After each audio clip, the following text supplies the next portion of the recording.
د سکون رادیو او د سوشل میډیا د برخې ډیرو درنو اوریدونکو او ګرانو لیدونکو سلام پر تاسو. هیله د ټول روغ او جوړ اوسئ. اوریدونکو د ډاکټر خبرونه ده چې یو ځل بیا وړاندې کولو ته زه واسلیک حاضر شوی یم او هیله ده چې تاسو هم خبرونه تر پای راسره وګورئ او واورئ. قدرمنو اوریدونکو او درنو لیدونکو، موږ په نننۍ ډاکټر خبرونه کښې بیا هم یوه روغتیایي موضوع ټاکلې ده چې نننۍ موضوع مو ډي ام یا ډیابیټس ملایټس یا هم شکره ده. چې شکره څنګه ناروغي ده، څنګه رامنځته کېږي، کوم ډولونه لري، لاملونه به یې څه اوسېږي، په کومو خلکو کې ډېر رامنځته کېږي، څومره خطرناکه ده، څنګه کولی شو چې په لومړیو حالاتو کښې دغه ناروغي کنټرول کړو، په کورنۍ تداوي کې څه ورسره کولی شو، په کومو حالاتو کښې روغتیایي مراکزو ته باید مراجعه وکړو، او که چیرې هلته ځو تر یو روغتیایي مرکز یو ډاکټر ځان رسوو نو هغه څه ډول مرسته راسره کولی شي. آیا دا خطرناکه ده؟ آیا ځینې هغسې مفکورې چې د شکرې د ناروغۍ په تړاو باندې اوسېږي او ځینې کسان یې لري، آیا رښتیا هم دغه مفکورې دغه ذهنیتونه چې ځینې کسان یې لري هغه واقعیت دي او که نه؟ نن په خپرونو کښې هڅه کوو چې همدغه موضوعات درته وڅېړو. موږ په نننۍ خپرونه کښې په هلمند کښې د داخله ناروغیو معالج ډاکټر ښاغلی ډاکټر صاحب عبدالرحمن بابر خپرونې ته دعوت کړی دی او هڅه کوو چې همدا خپرونه او همدغه موضوع راسره وڅېړي او ویې سپړي. په پیل کې ډاکټر صاحب ستړي مه شئ، خپرونې ته ډېر ښه راسئ. مننه، تاسو ته هم بخیر. سلامت اوسېږئ. لکه څنګه چې مو وړاندې وویل ډاکټر صاحب چې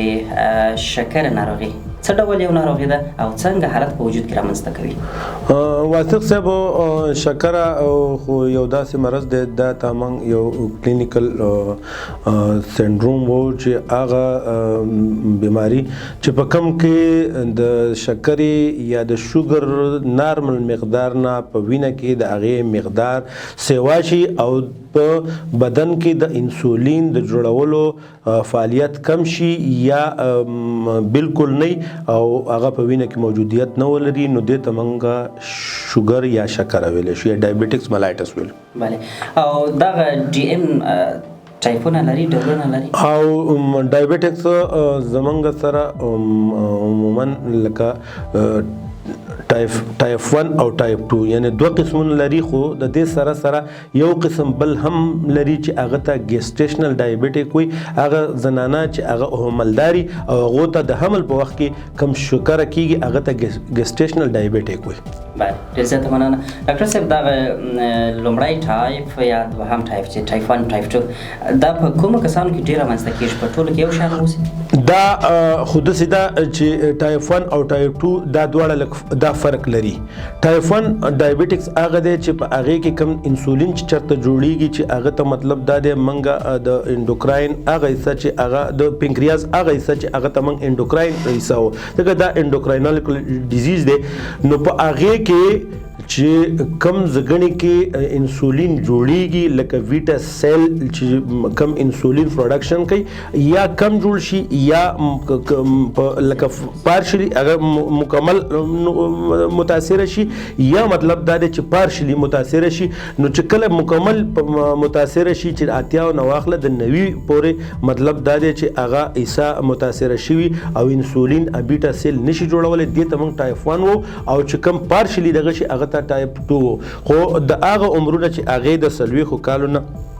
کم ولري نو په هغې کې موسٹ کامن ډایبیټکس ټایپ 1 کېږي، او که هغه مور دین 40 یا 40 کال نه بري هغې ته موږ مطلب دا دی موسٹ کامن هغې کې لاندې هم کېدي چې خو هغې ته موږ ټایپ 2 وو. ډاکټر صاحب، ولې یو کس په ډیم ناروغي باندې اخته کېږي؟ لاملونه یې څه؟ نو ډایبیټکس خو داسې دی چې اوس کو موږ لکه د صحت بخشونه چې کوم دي، بیا خصوصا په WHO ورلډ هیلث ارګنایزیشن چې دی هغه سالانه یا 15 کلن یا 10 کلن هغه یو خپل یو د بیمارو د مختلف بیمارو په اقل باندې یو مختلف پروتوکول جوړي او یا په هغې باندې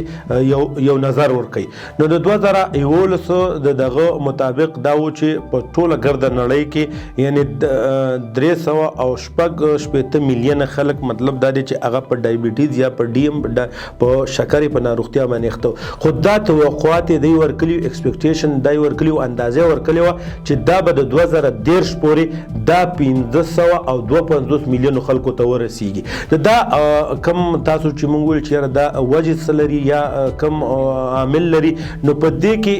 درې خبرې موږ سره ډېرې مهمې دي چې جینیټیکل فیکټر، انوایرمنټل فیکټر اینډ میټابولیک فیکټر، چې دا شیزونو کې مطلب دا دی هغې کې څه تغییرات راشي د هغې د وجې نه بیا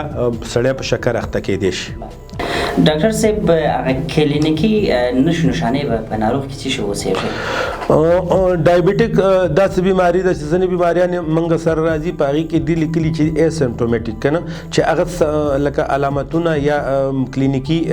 نښې نښانې نه لري، خو شکره کم از کم نښانې لري. په هغې کې د ټول نه یوه نښانه خو دا ده چې د دې دغه کم خلک چې په شکر اخته شوي د هغې به خوله ډېره وچېږي، یعنې ډېرو اوبو ته بیا ډېره اشتها کېږي. بل د هغو خلکو به مطلب دا دی چې زیات تور باندې لکه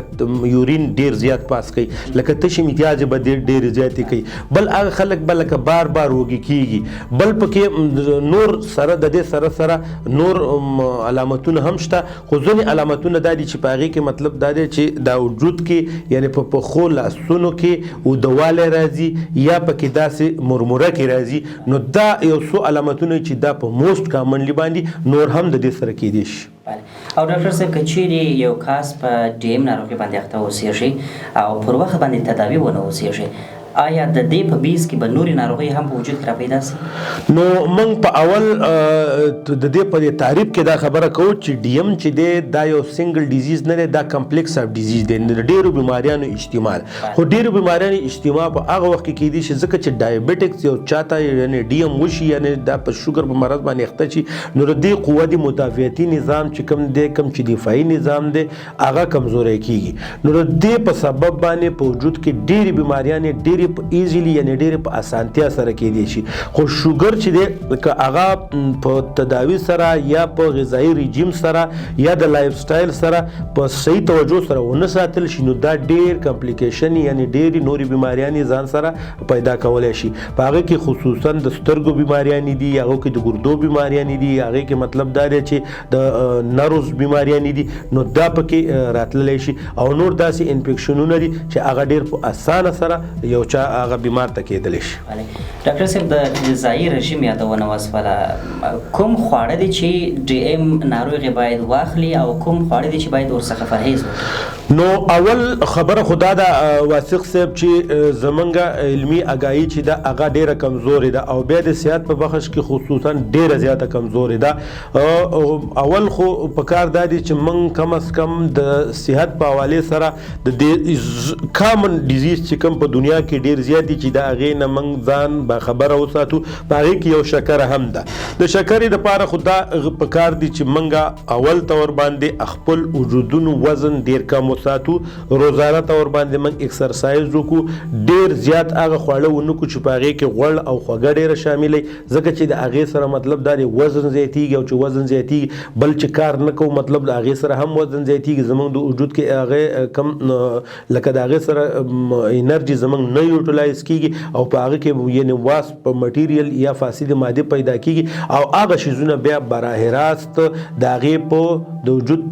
په زیاتو برخو باندې اثر چې یوه برخه منګه دا و چې هغه پنکریاس هم دی او د پنکریاس هغه حصه چې هغه انډوکراین حصه ده چې هغه زموږ سره انسولین، ګلوکاګان او سومسټاټین د هارمون جوړوي او هغه متاثره شي، بیا د انسولین پروډکشن یعنی انسولین پیداوار ډیر کم کیږي او چې کله کم کیږي نو بیا مطلب شوګر. نو غذایي رژیمونو کې پکار ده چې منګه زیات خواړه چې په هغې کې میوې شامل دي، په هغې کې خشکه میوه هم شامله ده او په هغې کې سبزیانې هم شامل دي چې دا موږ وخورو، د ډېر غوښو نه، د ډېرو دغه نه غوړو نه، د ډېرو خوږو نه موږ مطلب دا د ځان وساتو. او بله غټه خبره دا ده چې موږ د سیګرټ د څکلو یعنې